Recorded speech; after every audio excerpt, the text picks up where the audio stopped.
بسم الله الرحمن الرحيم.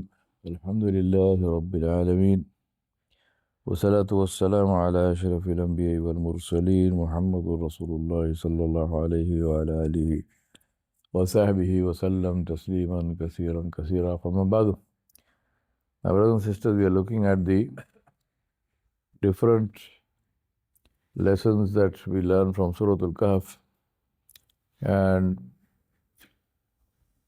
the fact that these are things that the tests that Allah subhanahu wa ta'ala mentioned in Surah Al-Kahf are the tests that the Dajjal will put on the people that he will encounter. We ask Allah subhanahu wa ta'ala to save us from Dajjal and from all Dajjali influences.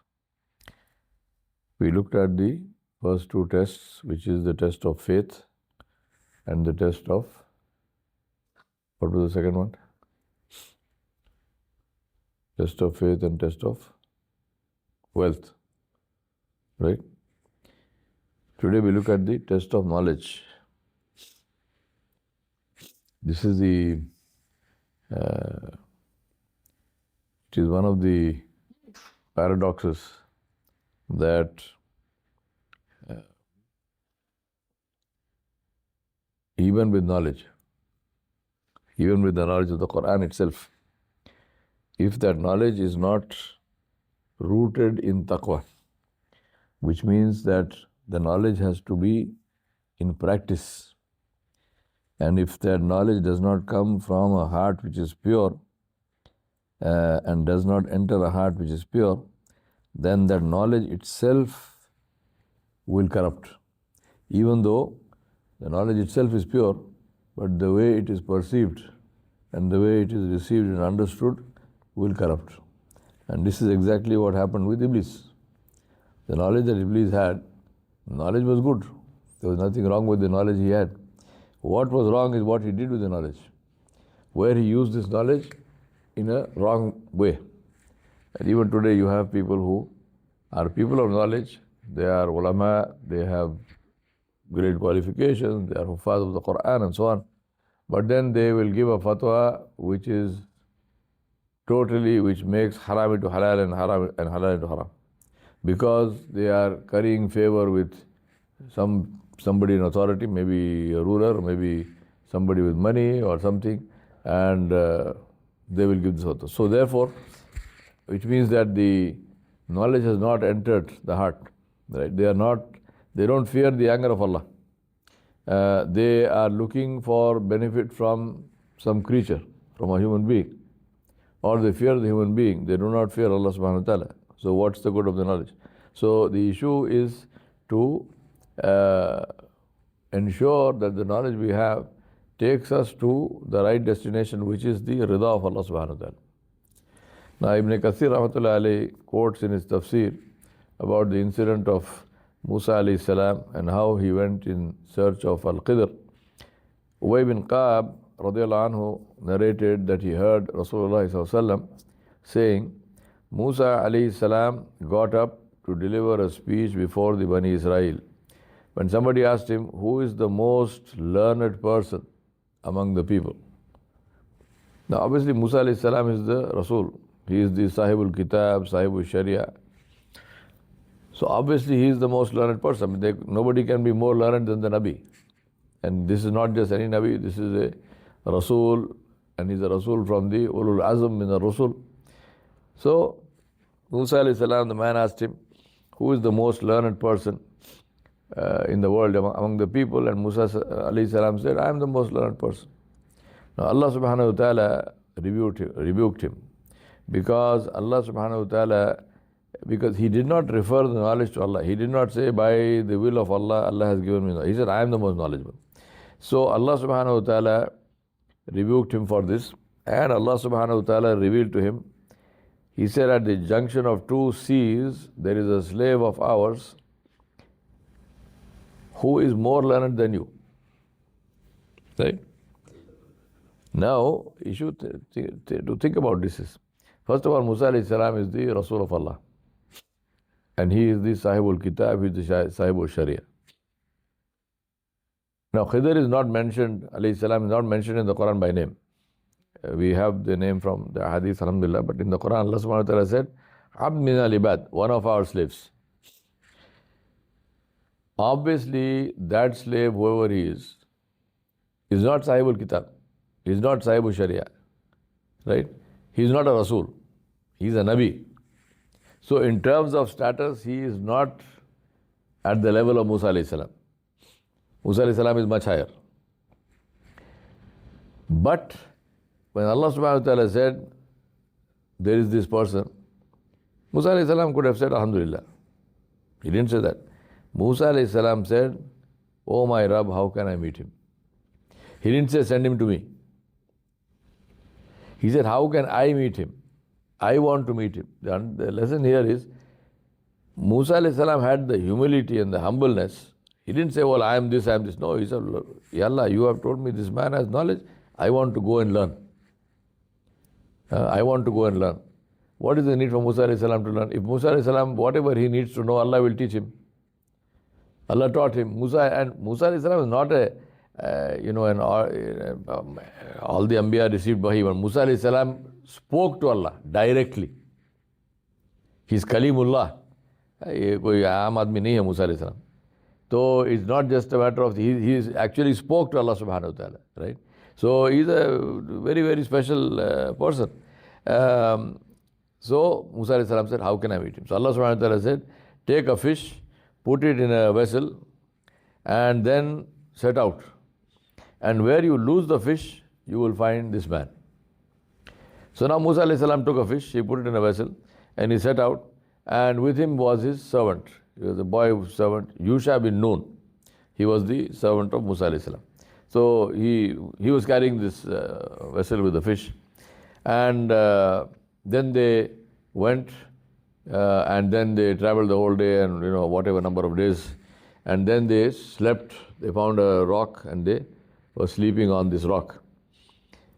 Now the fish, and this was along this river, so the fish then jumped out of this vessel and went into the water. And as it went, it created like a tunnel in this water. So Allah subhanahu wa ta'ala stopped the flow of water on both sides of the fish, so the fish was moving in a tunnel. Now, when they got up, this whole thing happened. Musa alayhi salam was sleeping. He didn't see it. The boy saw it. But when they got up and they started on, this boy forgot to tell Musa alayhi salam. So he is now carrying the vessel without the fish. So they carried on the journey, and then that whole day they walked or whatever it was, and then they walked the whole night. Now imagine, Musa alayhi salam was a tough person. He walked and walked. We don't know how many days he walked. Then the following morning, Musa alayhi salam said to the boy, he said, bring that fish, at least let us eat it, because we are hungry and we so on. So this fish, we are carrying this fish for nothing. So let us bring the fish. We are tired from this journey. Now, very interesting that Musa alayhi salam didn't get tired until that point, right? They were walking and walking for God knows how many days. Musa alayhi salam didn't get tired, but at that point he got tired. And when he asked for the fish, the boy said, oh, but the fish is gone.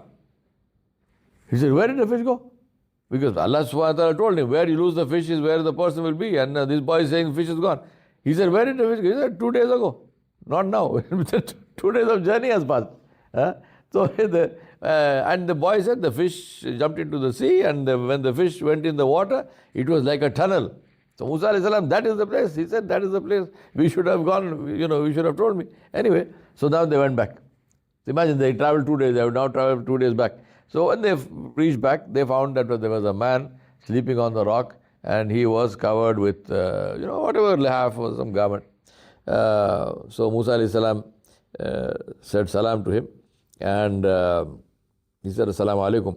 So this man, he got up and he said, is there such a greeting among your people? I mean, do you people say Assalamu alaikum? So Musa alayhi salam said, yes. He said, I am Musa. And so this person said, are you Musa of Bani Israel? He said, yes, I am Musa of Bani Israel. And I have come to you so that you may teach me something of the knowledge which you have been taught. Right? So this is the conversation, initial conversation that is happening between Musa alayhi salam and Khidr alayhi salam. Now why do we say alayhi salam? Because was he a Nabi? Yes, he was a Nabi, because Allah subhanahu wa ta'ala said he is a slave from among our slaves, and we have taught him. You have given him some knowledge. So therefore, this means that Khidr alayhi salam is a Nabi of Allah subhanahu wa ta'ala. So we say alayhi salam. So Khidr alayhi salam, Khidr alayhi salam said to him, I will teach you, but you will not have sabr with what I tell you. You will not be able to understand that, and you will not have any patience with what I tell you. So Musa alayhi salam said, no, I will have patience. I will have patience, and you will, inshallah, minas sabirin, I will have patience, and I will not disobey you in the slightest. Khidr alayhi salam told him, I have knowledge that you don't have, and you have knowledge that I don't have. So how can you say that you will be patient when you don't know what I'm talking about? So in terms of understanding that, in a logical sense, you are saying, no, I will be. How do you know? You are saying I will be patient. So he said, inshallah, I will be patient. Alhamdulillah, of course, he said it the correct way. But he said, you have no idea what I'm talking about. And I don't know. He said, you have knowledge, I don't have this knowledge. So he's acknowledging it. He's not saying you are ignorant. No, you have knowledge. Allah has given you knowledge. Allah has given you the Torah, the Kitab. So, but at the same time, he said, I have knowledge which you don't know. And you are saying you will be patient, but how do you know you will be patient? Because you don't know what I know. Right? So anyway, Khidr alayhi salam, so he accepted. He said, okay. So Musa alayhi salam said, no, I will not disobey you. I will follow. Whatever you tell me to do, I will do it. And so please accept me as your student. Now, many lessons, inshallah, tomorrow we will look at those in detail. But one important lesson here is, if you want to learn something, you have to submit yourself to the teacher. You can't order the teacher to do this and that. Today, this is one of the biggest problems that we have in terms of, especially with regard to Islamic knowledge. I mean, other things we go and submit. You go and admit yourself into a school. You will pay the fees and you will do this and that. You have some level of humility. But with Islamic knowledge, this is not there. Very sad. You expect the teacher to come to your house. You expect the teacher to come at his expense and teach you and so on. And even when the teacher comes, we know how the imams and so on are treated when they go to somebody's house to teach, right? And I mean, I am dead against going to somebody's house to teach. No way. The masjid is a place to learn. You want to learn, come to the masjid. Don't call the imam here and there. We will not go. But people are dependent for living, this, that, so they do it. But we as the people who are calling these people who as the potential students, we need to fear Allah in this matter, because just because somebody has a financial need, you cannot treat that person like a servant. It's not a servant. This is somebody who has the knowledge of the Kitab of Allah subhanahu wa ta'ala, the knowledge of the Sunnah of Rasulullah sallallahu alaihi wasallam, and therefore that knowledge adds value to that individual, and therefore it is wajib and it is fard on us to treat our scholars, to treat the imams, to treat the ulama with the highest level of respect. Right? Don't go by whether that person is wealthy or not wealthy. You spent your time acquiring wealth. That person spent his time acquiring Islamic knowledge. Your wealth will stay here in this world. That man's knowledge will go with him. Right? So never look down on somebody who has Islamic knowledge. That's a very important thing to understand. Our wealth, it will be here. Where will it go? It's not going to go. And not only will it be here, but you will account for it. You will have to give Allah subhanahu wa ta'ala hisab for this wealth. But for the Islamic knowledge, that knowledge will go with this person, and Allah subhanahu wa ta'ala will reward him for this. So there's a very big difference. In this world, maybe that person, he doesn't have your money that you have, he doesn't have your properties, he doesn't wear the expensive clothing that you wear and so forth. None of that has any meaning. In the sight of Allah subhanahu wa ta'ala, none of that has any meaning. What has meaning is taqwa, what has meaning is the knowledge of the deen, which is practiced, and therefore it is one of the biggest lessons we learn from this whole story of Khidr alayhi salam. And of course, there are many other lessons, tomorrow we'll talk about it. But to begin with, is the importance of respecting the scholars of Islam, importance of respecting teachers. And we have the finest example, because here is Musa alayhi salam. We're not talking about any ordinary person. This is Musa alayhi salam. This is not just a scholar. This is one of the biggest of the messengers of Allah subhanahu wa ta'ala. One of the Rasuls of Allah subhanahu wa ta'ala. One of the 5 who are called Ulul Azm min al-Rusul. The 5, Nuh alayhi salam, Musa alayhi salam, Ibrahim alayhi salam, Isa alayhi salam, and Rasulullah sallallahu alayhi wa sallam. So among the 5, Musa alayhi salam is Nuh alayhi salam, Ibrahim alayhi salam, and then of course Musa and Isa alayhi salam, and Rasulullah sallallahu alayhi wa sallam. Musa alayhi salam is one of those 5. Yet, despite that, when Allah subhanahu wa ta'ala tells him, there is a person who has this knowledge, Musa alayhi salam submits himself. And he says, Ya Allah, take me there, send me there. I want to go meet this person, so on and so on. Right? So, it's very, and again, also think about this. Whatever knowledge Khidr alayhi salam had was not essential for Musa alayhi salam. Musa alayhi salam's knowledge is complete in itself. Allah subhanahu wa ta'ala made him Rasul, he gave him the kitab and so on. He's done, he is complete. He doesn't need to know what Khidr alayhi salam knows. This is just love for knowledge, love for curiosity, love for learning. Even though it's not, I don't need it for my, for my duties and my work. But I want to know something which is different. So it's very important to have this attitude of curiosity, the attitude of humility, and the willingness to take the time and travel and then go and learn. And today the whole thing, even if you have a session, some class going on, you don't go. Why? No, I have to go here, I have to go there. No, somewhere you have to prioritize the knowledge of the deen above something else. Nobody is, any useful person will not simply be sitting there doing nothing. There's always something to do. So if you have something to do, you have to prioritize that and say, no, this is more important. I will go to this thing which is more important. Think about it like, for example, if you have a medical appointment, what will you do? Doctor gives you an appointment. क्या करता है? पूरी दुनिया उल्टी हो गई तो मेरे जाके डॉक्टर से मिलना है, नहीं तो मर जाता हूँ. ये तो आखिरत का मसला ना मेरे भाई. ये तो आखिरत का मसला है. Anything, whatever. And America में तो you have all these appointments, this, that. But if there is a medical appointment, you drop everything. I've got an appointment, doctor. I have to go to see the doctor. So this is what? This is appointment of the Quran, appointment of the deen. उसी को अहमियत नहीं. आप मैंने ये भी करना है, वो भी करना.